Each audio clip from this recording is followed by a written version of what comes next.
नमस्कार दोस्तों, कैसे हैं आप सब?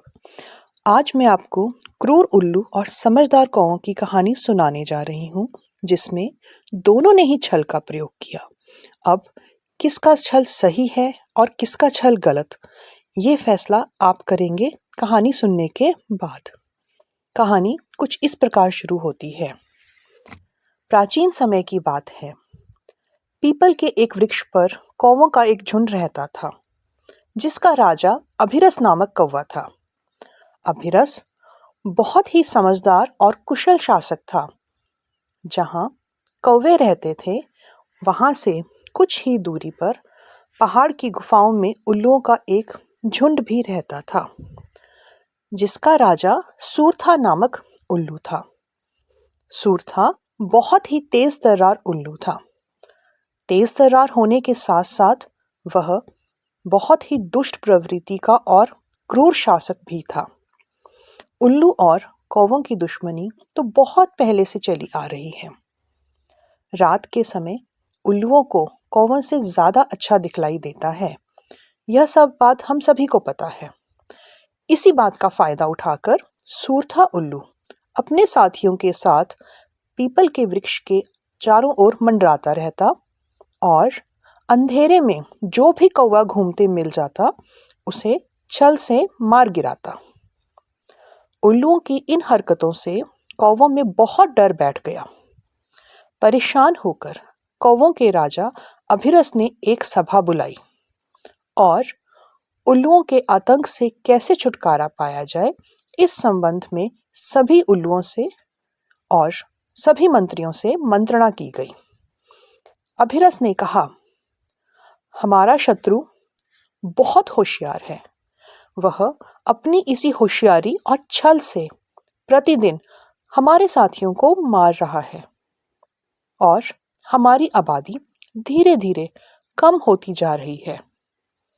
अभिरस ने अपने सबसे वृद्ध मंत्री, जिसका नाम सांघा था और वो बहुत ही समझदार था, उसकी सलाह ली। सांघा कौवा बोला, मेरा मानना है कि हमें भेद नीति का सहारा लेना चाहिए। हमें छल से शत्रु का विश्वास जीतना चाहिए और साथ में ही युद्ध की तैयारी करते रहना चाहिए। संधि काल में जब शत्रु शांत बैठा हो, तो हमें छल से उसकी कमजोरियों का पता लगाना चाहिए और अवसर आने पर शत्रु पर पूरी तैयारी के साथ हमला करना होगा। सभी कौवों को और अभिरस को सांघा की यह सलाह बहुत अच्छी लगी और उन्होंने सांघा से आगे की रणनीति के बारे में पूछा। सांघा बोला, आप एक काम करें, आप छल से मेरे साथ विवाद करें और सभी के सामने मुझे अपनी चोंच से मार मार कर लहूलुहान कर दें। इसके बाद आप दल बल और पूरे परिवार के साथ किसी सुरक्षित स्थान पर चले जाएं। योजना के अनुसार राजा अभिरस ने सांघा पर अपनी चोंच से हमला कर दिया और उसे मार मार कर लहूलुहान कर दिया।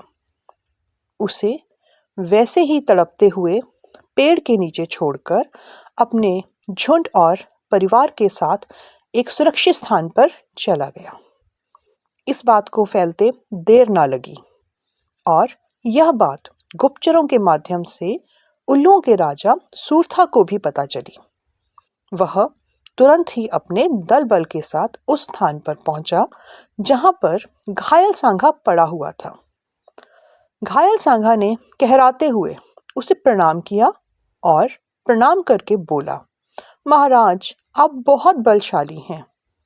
हम कौवों का राजा अभिरस आप पर हमला करना चाहता था। मैंने उसको समझाया कि उल्लू हमसे बहुत ताकतवर हैं।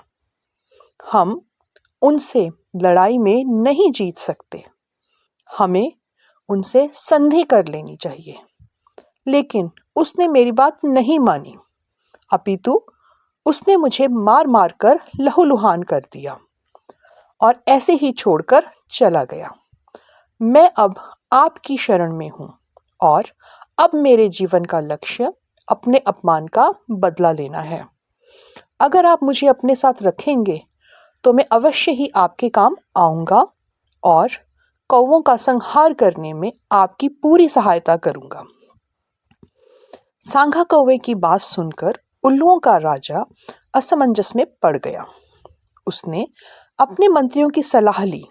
मंत्रियों ने सांगा को अपने साथ मिलाकर छल से कौवों के भेद जानने की बात कही और उसे जीवन दान देने की बात भी कही। उनकी इस बात का कुछ कौवों ने विरोध भी किया, किंतु कौवों के विरोध के बावजूद सांगा कौवे को उल्लुओं के यहाँ शरण मिल गई। इसके बाद सांगा कौवा उल्लुओं के विनाश की तैयारियों में जुट गया। वह प्रतिदिन छल से छोटी-छोटी लकड़ियां एकत्र करता और उन्हें पर्वत के गुफाओं के पास जमा कर देता। जब लकड़ियां पर्याप्त मात्रा में एकत्र हो गई तो वह दिन के समय कौवों के राजा अभिरस से मिलने गया, क्योंकि दिन के समय उल्लुओं को कम दिखलाई देता है। सांगा बोला, मैंने उल्लुओं की गुफाओं के पास पर्याप्त मात्रा में सूखी लकड़ियां एकत्र कर दी हैं। महाराज, अब आप दिन के समय जब उल्लुओं को दिखलाई नहीं देता है, आप अपने मंत्रियों और दल बल के साथ अपनी अपनी चोंच में जलती लकड़ियां डालकर गुफाओं के चारों तरफ डाल देना और मेरी एकत्र की हुई लकड़ियों की मदद से वहां पर आग जल जाएगी और शत्रु अपने पूरे दल बल के साथ जलकर समाप्त हो जाएगा। अभिरस ने सांगा की योजना के अनुसार वैसा ही किया जैसा कि सांगा ने कहा था। सभी कौवे अपनी अपनी चोंच में जलती लकड़ी ले आए और उल्लुओं की गुफाओं के चारों तरफ फैला दी।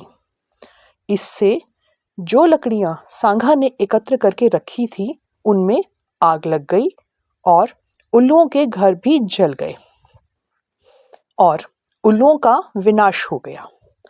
उल्लुओं के विनाश के बाद अभिरस ने सभा बुलाकर सांगा कौवे का सम्मान किया और उसका आभार जताया। कौवों द्वारा मिल रहे सम्मान से सांगा कौवा बहुत खुश था। उसने सभी से कहा, हम सभी को एक बात हमेशा याद रखनी चाहिए कि राज्य स्थायी नहीं होते।